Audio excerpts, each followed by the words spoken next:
Y bueno, hoy tenemos un programa especial porque tenemos un invitado que nos interesa mucho charlar con él, ¿sí? Que es el doctor Eugenio Semino. ¿Lo querés presentar, Moni? Sí, cómo no. Bueno, Eugenio Semino es defensor de la tercera edad, ombudsman, ¿sí? De la Ciudad de Buenos Aires. Es abogado, gerontólogo, es docente en varias universidades nacionales y extranjeras. Es creador de un espacio que se llama Gerontovida desde el año 1990. Es decir, Ujú. tiene una larga trayectoria con respecto al tema de los adultos mayores. Así que hoy queremos hablar con él de varios temas. Bienvenido, Eugenio Semino. ¿Nos escuchás ahora? A Yo ver. perfecto, qué gusto saludarla. Bueno, para Bueno. nosotras es un gusto que estés en este programa, que es nuestra tercera temporada, Semino, y nosotros hablamos en este programa de cuestiones que tienen que ver con la gerontología, con la psicogerontología, dándole herramientas a los adultos mayores para que puedan pensarse de manera positiva y de tener un envejecimiento con la mejor calidad de vida. Y hoy vamos a hablar de un tema que nunca tratamos, y que tiene que ver con la calidad de vida, que es lo que está pasando en este momento en la Argentina con las jubilaciones y los jubilados, y por eso te invitamos porque nos parece que sos la persona con la que queríamos hablar de este tema. Pero antes te queremos preguntar algo, ¿no, Moni? Sí. Queríamos que le cuentes a la gente qué significa ser ombudsman de la tercera edad. eh, ¿Cuál es ese trabajo que vos hacés? Si reciben quejas, denuncias, ¿qué es lo que hacen ustedes? Y bueno, primero agradecerles a ambas el poder charlar con ustedes y con los oyentes. La Defensoría del Pueblo es un organismo de garantía en términos de lo que hace a tercera edad en particular.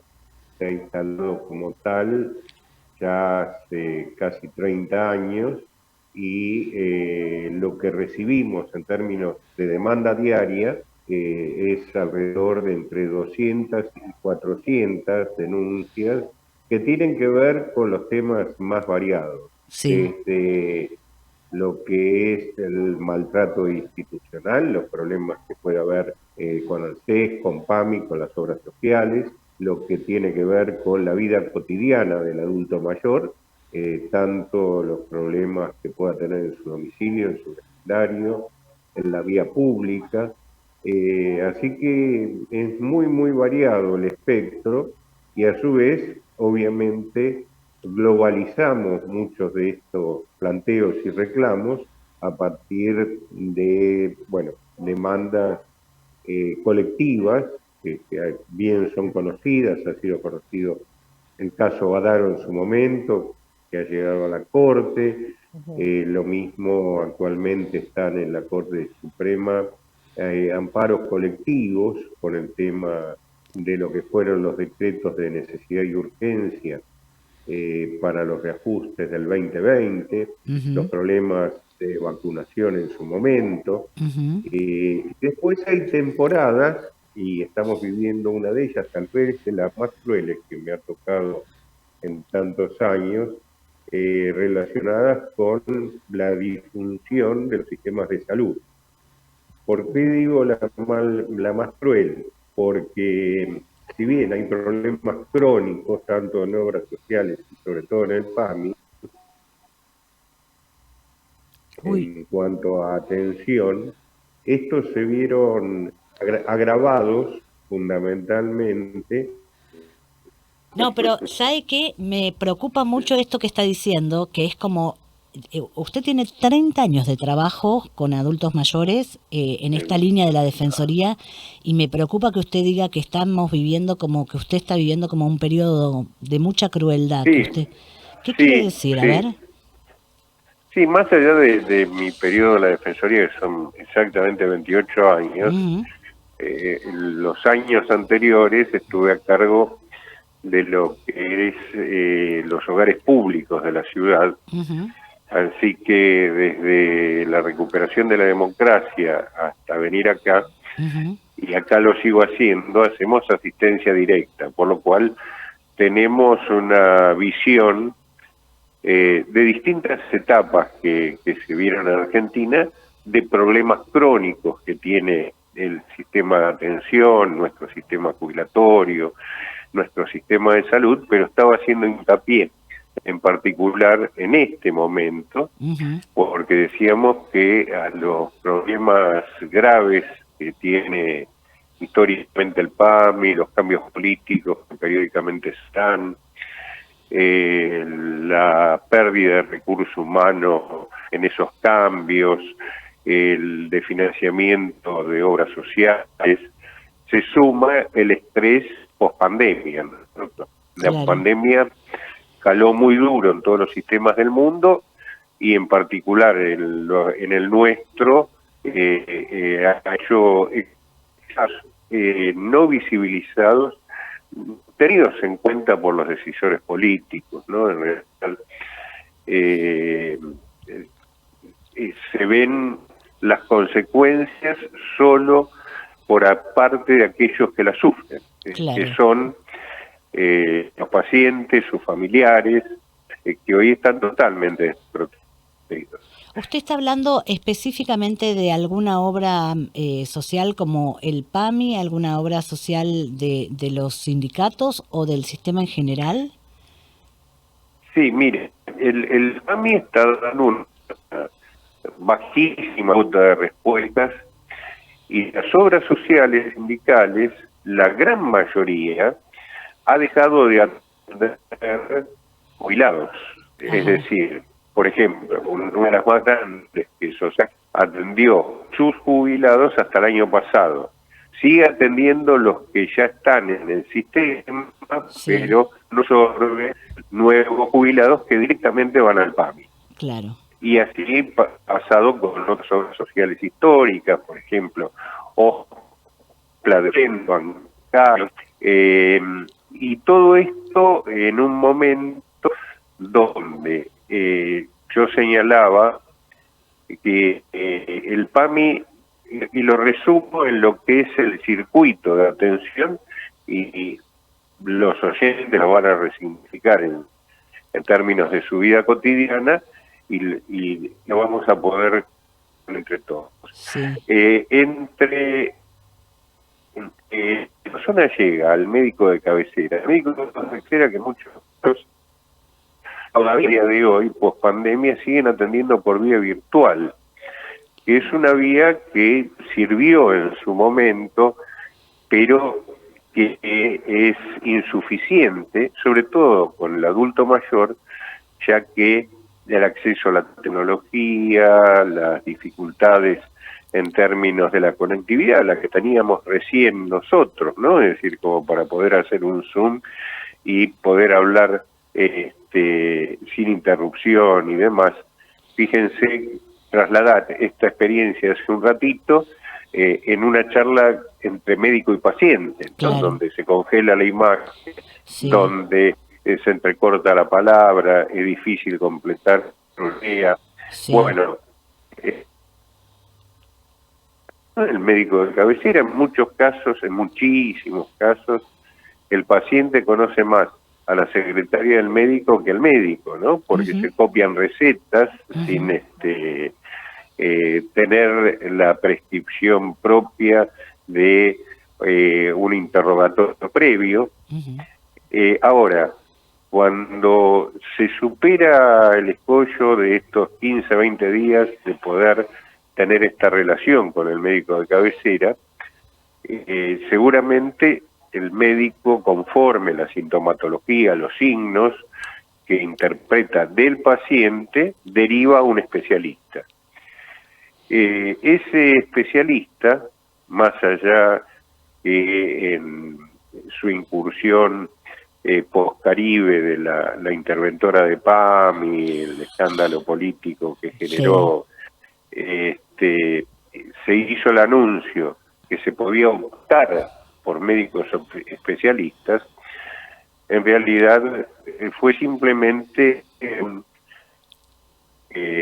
una expresión política, un distractivo, porque cuando esta derivación va el paciente a la agencia de PAMI, la agencia le dan una lista de 10 médicos especialistas que puede elegir.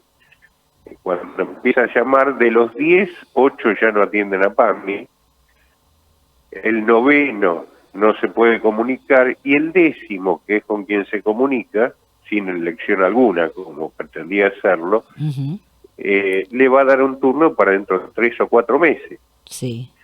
Cuando llega ese turno, el especialista le va... Bueno, ahí ya tenemos que han pasado 4 o 5 meses en este trayecto. Cuando llega ese especialista, el especialista, supongamos que le da estudios de baja o media complejidad, estudios que son de rutina en el mundo, una videocolonoscopía, que sería un estudio recomendado como prescriptivo a partir de los 50 años, acá no se hace, o una mamografía, bueno, ese tipo de estudios van a tardar 2 o 3 meses más, por lo cual tenemos un trayecto entre la entrada al sistema a tener un diagnóstico para el tratamiento de 7 u 8 meses. ¿Qué suele pasar? ¿Qué está pasando hoy mientras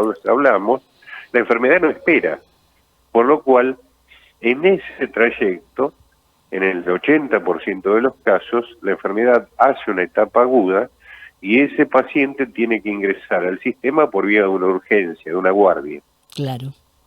Sobre todo en las grandes ciudades, las guardias están colapsadas, por lo cual hay un terrible riesgo de vida, de empeoramiento en sus condiciones por parte del paciente y un enorme costo económico para el sistema. Por lo cual, esto en los periodos de mayor morbilidad, como es el invierno, se siente mucho más. Y yo decía que hay que tomar esto del disfuncionamiento, de la mala gestión que se hace en las obras sociales y en el propio PAMI, pero a su vez de muchos profesionales, muchos trabajadores del área de salud que dejaron esa actividad después de la experiencia post-pandemia. Yo viví todo el 2020 adentro de los geriátricos, recuerden que era la primera etapa donde no había vacuna, donde la mayor cantidad de víctimas estaba de residencias. Bueno, ahí fue heroica la función de toda la comunidad geriátrica. Las chicas, porque a veces se olvidan, los políticos hablan de sus temas, no de los temas de la gente de a pie, ¿no? Totalmente. Semino, te hago una interrupción. Acá en el chat dicen, acá en el chat dicen, y además dicen que estos mayores tienen que ser afortunados si tienen ayuda de los hijos, porque hay muchos que no tienen hijos o familia, y todo esto que vos decís de hacer un trámite, de llevarlo, traerlo, de hacer el trámite tecnológico, dice, se convierte a veces en una pesadilla cuando no hay un familiar cercano, ¿no? Efectivamente, mira, tal cual lo señalás, la conectividad es difícil para todos, para quienes ya tenemos un exceso de juventudes acumuladas, claro, se hace más difícil porque no somos nativos a esta tecnología, ¿no? Sí, claro. Pero por otra parte, lo que se está viendo es que yo hablaba de la comunidad geriátrica y de algo que no hablan quienes debieran resaltar, quienes hicieron el esfuerzo para superar la tragedia que vivió Argentina y el mundo al respecto, porque son actores olvidados, ¿no? Los médicos las auxiliares, las cuidadoras, el paciente crónico, a diferencia del paciente agudo, requiere toda una vida de atención las 24 horas. Es decir, el pañal hay que cambiarlo 5 veces por día, las escalas hay que tratarlas permanentemente. Entonces, y el personal de residencia, doctor Semino, el personal de residencia en muchos casos pasó muchísimos días sin volver a su casa, porque en esta Así cuestión es. de que no podían trasladarse o que en el traslado había mucho contagio, en algunas residencias que fueron para mi gusto privilegiados, ¿no? Pudieron acordar Sí, con el sí. personal que estuvieran 15, 20 días seguidos, que no veían a su familia y que estaban viviendo en la institución, igual que los adultos mayores, con un gran esfuerzo y un sacrificio personal importante. Y esto no fue suficientemente valorado, ¿verdad? No, para nada, y aparte es personal muy mal pago. ¿M? Sí. Inclusive previo a la pandemia, previo a la cuarentena, al 20 de marzo del 2020, yo estoy presidiendo la Sociedad Iberoamericana de Gerontología y Geriatría. Sí. Le hicimos un reclamo, un pedido, una advertencia al Ministerio de Salud de la Nación, lo hice personalmente, no porque la sociedad tuviera una expertise en particular, sino porque teníamos ya las comunicaciones de nuestros colegas de Europa, sobre todo de Madrid, que había habido una tragedia en las residencias Sí, monumental, sí lo recuerdo. y de Lombardía en Italia, por lo Ujú, cual ya había conductas que nos estaban advirtiendo de lo que había que evitar y de lo que se podía hacer. ujú. Eh, Resumo para no aburrir con el tema, pero sí tiene mucho que ver con la mediocridad de quienes tienen que decidir nuestros destinos, ¿no? Eh, en Alemania y en Portugal no habían tenido fallecidos, mientras que en paralelo, decía, en Madrid y en Lombardía, fundamentalmente en España y en Italia, había sido una tragedia terrible. ¿Cuál había sido la diferencia? En Alemania y en Portugal, el personal de las residencias fue aislado igual que los pacientes. Es decir, se habilitaron hoteles en particular. Entonces iban desde un lugar aséptico en el que estaban viviendo a otro lugar aséptico que es el trabajo. Claro. Eso Se no, cuidó al personal, porque a mí me parece que en efectivamente, esta pandemia, doctor Semino, no se cuidó al personal para nada, geriátrico y al para nada. personal médico. El nivel de estrés y muertes y contagios del personal médico fue tremendo, tremendo, Y mentalmente estamos ahora Arrasador, viendo las consecuencias, ¿no? Lo arrasador. mental, claro. fue Exactamente. arrasador. Mire, yo decía, me tocó vivirlo in situ, estuve día por día en cada una de las residencias,